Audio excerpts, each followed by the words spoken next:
So we saw our basic proportions at the end of last hour. Let's keep going with that.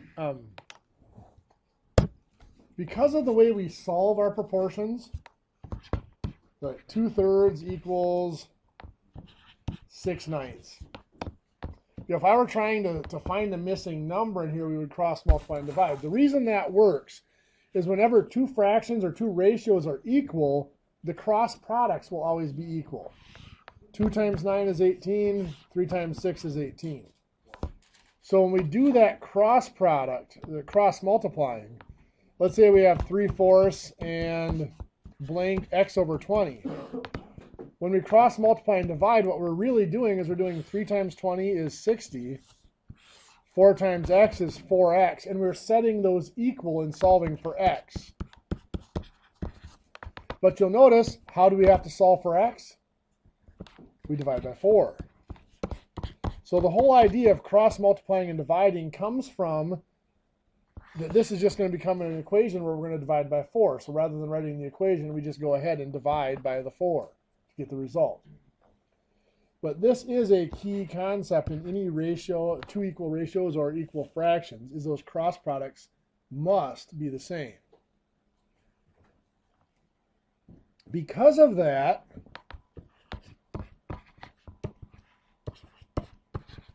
what did I do to change from here to here?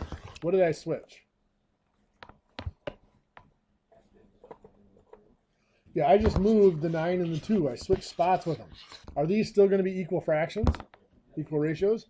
Yeah, because the 3 and the 6 are still going to be multiplied, and the 9 and the 2, even though I moved them, they're still on the same diagonal, aren't they? So I can move numbers along the diagonals. So what that means is when I set up a proportion, there are a couple of different ways I can set it up. One thing that we use proportions for is similar figures.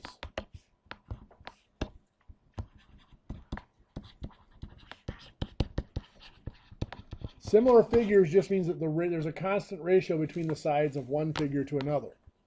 So I'm just going to start out with a right triangle, or a somewhat right triangle here. Let's do 4, 9. This isn't technically right. 4, 9, and 11 units. And I am going to enlarge that triangle. And when I enlarge the triangle, all the sides get multiplied by the same enlargement factor, the same aspect ratio. So let's say this here is 27 units, and we'll call this x and y. To find those missing dimensions, x and y, first thing we have to do is we have to coordinate sides. What sides go together? Well, what side corresponds to the x? The 4. What side corresponds to the y? The 11. And then, of course, the 27 is going to correspond to the 9. So those pairs of sides, gentlemen, those corresponding sides are going to be linked together in our proportion. They could either be in the same ratio, or they can be both on top and both on bottom. And I'll show you what I mean by that. The normal way, the way we usually would set up similar triangles, would be to find the pair of corresponding sides that we know the length in both triangles. Do we have a pair like that here? 9 and 27. I can either put 9 over 27 or 27 over 9. It doesn't matter which. Now, let's say that we want to find x first. Is x going to go on top or bottom? It goes on bottom. You're correct. How do we know that? Because it's from the same triangle as the 27, so it goes with the 27. What goes above it then? The 4 is the corresponding side. So we can cross multiply or just cross multiply and divide here. 27 times 4 divided by 9 is 12. But what if instead of making this relationship vertical here, 9 over 27, those corresponding sides, what if I had made it horizontal? Put the 9 here and the 27 over here. Would that still work? Yeah, it would. They're still related. They're just horizontally instead of vertical. Now the 9 then, of course, the x would still go with the 27. The x and the 27 go together, so the x has to go over here. And related to the x is still the 4. You see the difference between this and this. The 9 and the x are still in the same spot. All we've done is switch the 4 and the 27 there. They're on the same diagonal. We can move them. Does that make sense? The key is that there are relationships here, and those relationships have to be conserved.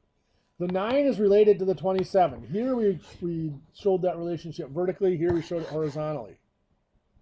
They're related to each other because they're corresponding sides of the different figures. Basically, the before the enlargement and the after enlargement. The 27 and the x are related because they're from the same figure. So here we showed that relationship horizontally. Here we showed it vertically.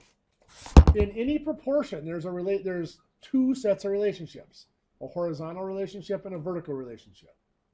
In similar figures, one of those relationships is being from the same figure. The other relationship is being corresponding sides. Does that make sense?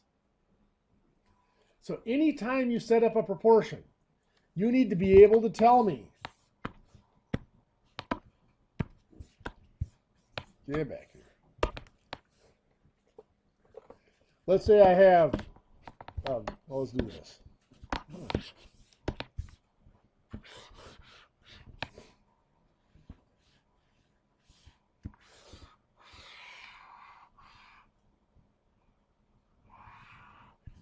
Let's say I have something like this.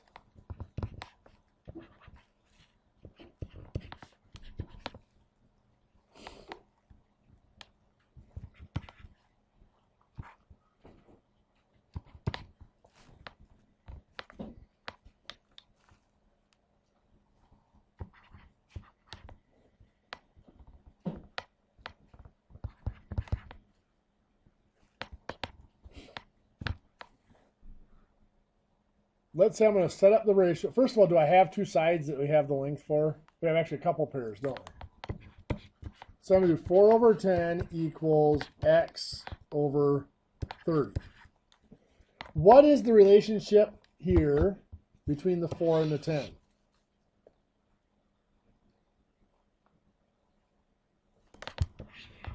They're corresponding sides, right? They're the same side, just one's before the enlargement, one's after.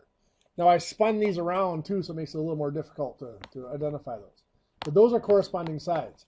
Now the 4 and the 10 are vertical. They're up above each other, right? Their relationship is being corresponding sides. That means the vertical relationship over here must also be corresponding sides. Are x and 35 corresponding sides? Or not x and 35, x and 30. Yes, they are. So that is true. So we have the same relationship there. Now we also have to have a relationship this way. What's the relationship between the 4 and the x? They are from the same figure. Are 10 and 30 both from the same figure? Yes, they are. So that's telling us this is a valid ratio. We have the same horizontal relationships between the two pairs. We have the same vertical relationships between the two pairs. Does that make sense? So we have a valid proportion here. And of course, we can solve that by cross multiplying and dividing, but I'm going to assume you guys can handle that. 4 times 30 divided by 10 is going to give us 12. So we have these ratios. There are actually two types of relationships we're going to talk about. There's a direct relationship.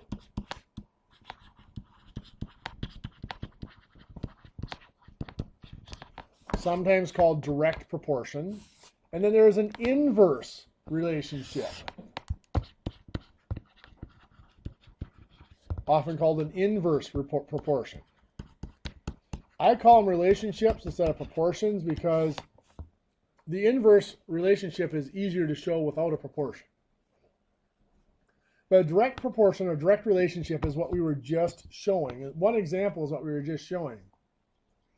Is the similar figures. If one gets bigger, the other one has to get bigger. And that's kind of the whole definition of a direct relationship. If one number gets bigger, the other number gets bigger at the same ratio. One number doubles, the other number doubles. One number triples, the other number triples. For example, let's say a good example of this is, let's say that Drew worked 8 hours yesterday And his pay for that day is going to be $72. Well, what if Drew works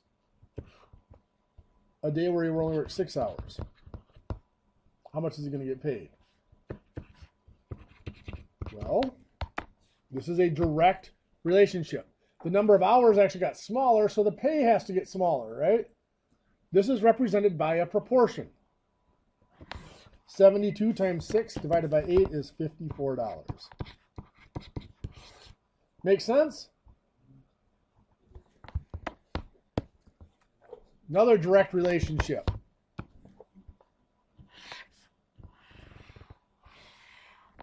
Let's say this symbol here, of course, means that is a 512 slope. 5 units of rise for every foot or every 12 inches of run. Let's say the span here is 36 feet. Well, the 5 means this is 5 and 12. If I want to find this height, what number do I use?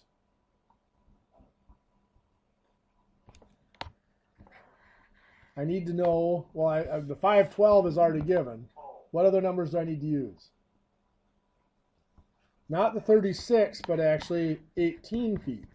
Half of that span would be the run for the slope. Where does the 18 go? Does it go on top or bottom over here? It goes on bottom. The slope is rise over run. Also, you can see the 5 is vertical, the 12 is the horizontal. The 18 is horizontal, so it has to go with the 12. So you can see those relationships are there in both directions again.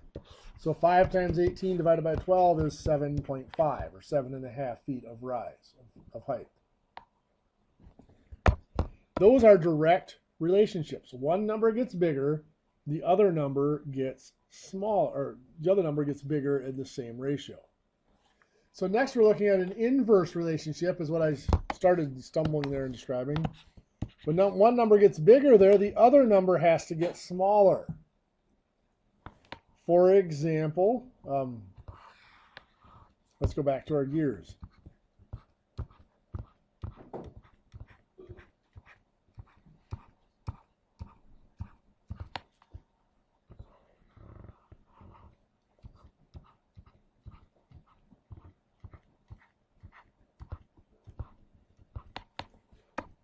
So we're not going to tell you in this case which is the driven gear and which is the driving gear. But we do know that this one has 16 teeth and this has 12 teeth. Which gear has to turn faster? The 12. The fewer teeth, the faster it turns. The number of teeth went down, the RPM has to go up. Does that make sense? That is an inverse relationship. They go in opposite directions. So let's say that I know that this first gear here is turning at 200 RPM. Well, let's not do that. 200 RPM isn't good. Let's go 300 RPM. How many RPM is this smaller gear going to turn? Well, this, I could set it up as a ratio, but don't write this down because I don't like using ratio and proportion for inverse relationships. That's why I call it relationship instead of proportion. I have my 16 to 12. But since it's an inverse relationship, the 16 really is linked to the 300 RPM, right? But since it's an inverse relationship, we put the 300 in the opposite spot. Instead of with the 16, we put it inverted. Inverse means you invert or flip over the second ratio. So then the missing number goes here. But again, the missing number is really linked with the 12, not the 16. I don't like that because it doesn't fit our definition of a proportion. A proportion is supposed to have a relationship in both directions. It's supposed to be linked in both directions. This one really isn't. The way I prefer to do inverse relationships is to set up a constant product. A proportion is a constant ratio. The two ratios have to be equal. For an inverse relationship, we have to have equal products. Let me explain how that works. Here, if there are 16 teeth around this gear, and that gear turns 300 times per minute, how many teeth spin around that gear every minute? Well, 16 times 300, right? Every time one tooth goes through from this gear, how many teeth have to go through from this gear? One tooth, right? They have to match each other tooth for tooth when they mesh together. So there has to be that same number of teeth for this gear. So 12 teeth per revolution times the number of revolutions per minute. It's a constant product. So instead of cross multiplying and dividing, I am just multiplying and dividing. 16 times 300 is 4,800. Divide by the 12, and I get 400 RPM. Make sense?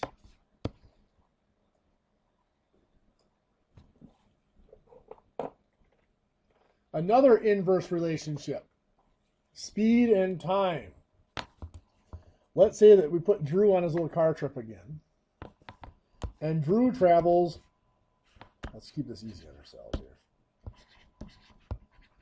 60 miles per hour, and arrives at his destination in 8 hours. Then we send Mike on the same trip. Let's do Mike takes 6 hours to make the same trip. How fast was he going? Well, the distance traveled is the speed times the time, right? 60 miles per hour times 8 hours.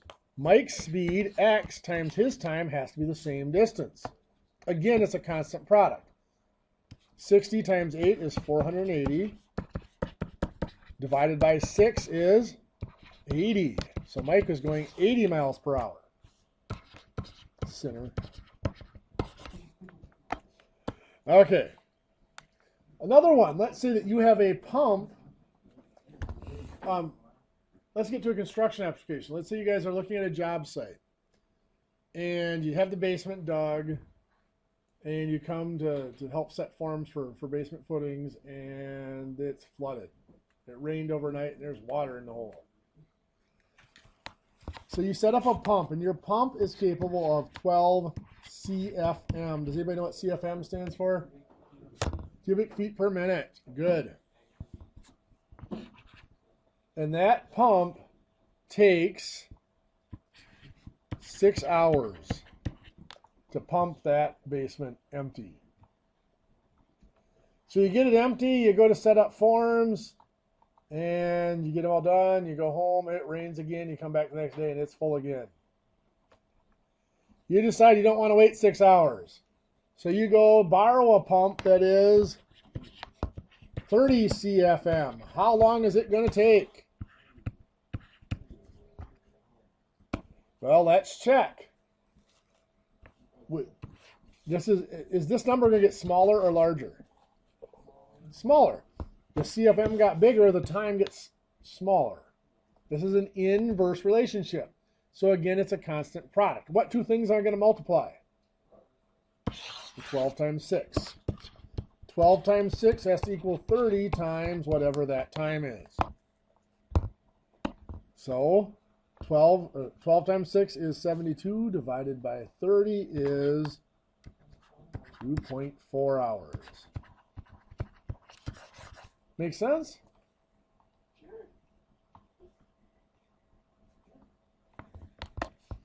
So the key to any of these problems is first identifying whether it's going to be a direct or an inverse relationship. So let's look at this. Drew has a crew of 4 guys. With that crew of 4 guys, he can build 180 feet of wall in a day.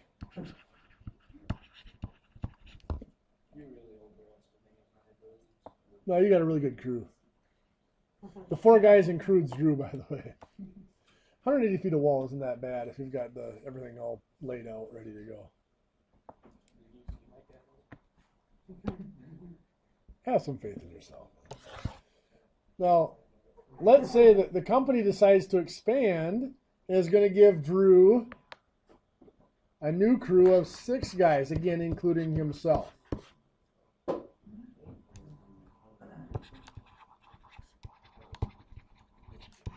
Now, how many feet of wall per day?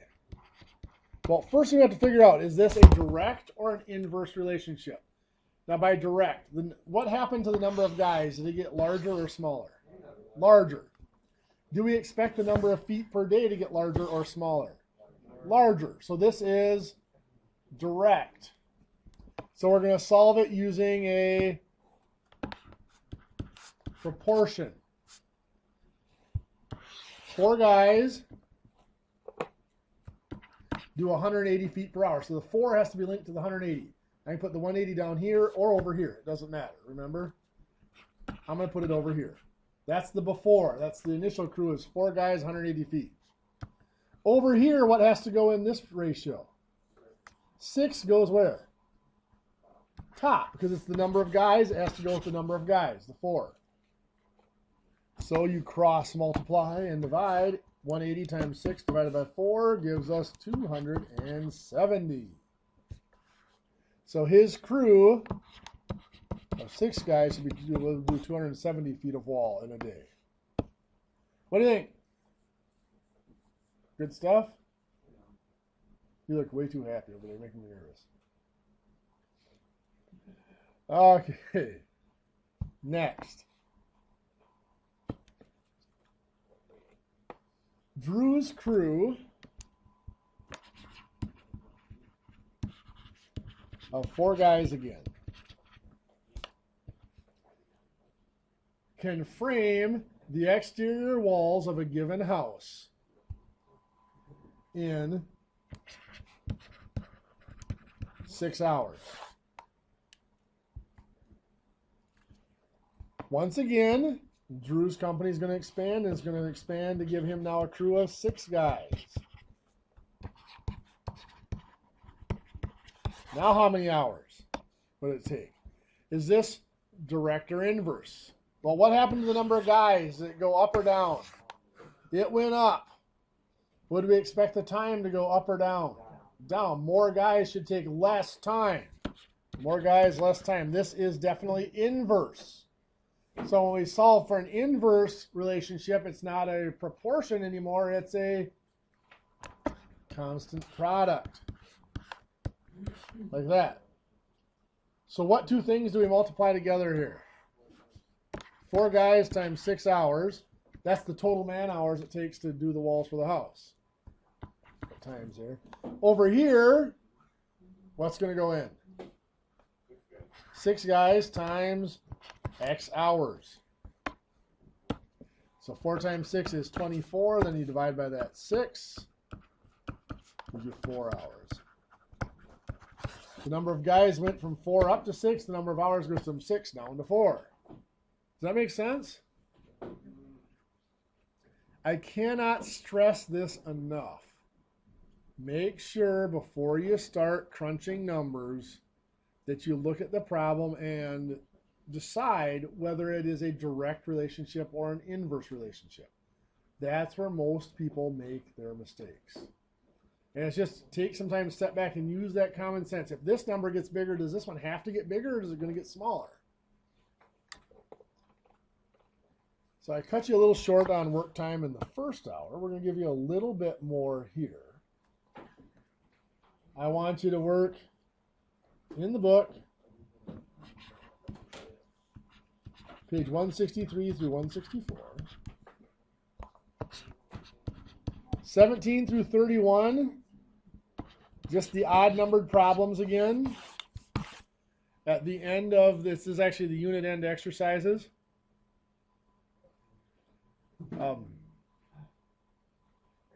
And I'm going to give you another thing here in just a second. For those of you that weren't with me last semester, I always give you the odd numbered problems because the answers to the odds are in the back of the book. So make sure you can double check your answers so that you know whether you did them right. That way you know whether you need to ask me questions in the next class or not. I am also going to hand out a packet. This packet is a review of percents. Now, we'll take some time on Thursday to discuss the percents if we need to, but we did do percents quite a bit last semester as well. So I'm just going to pass this out as a review because it does fit in with our ratio and proportion.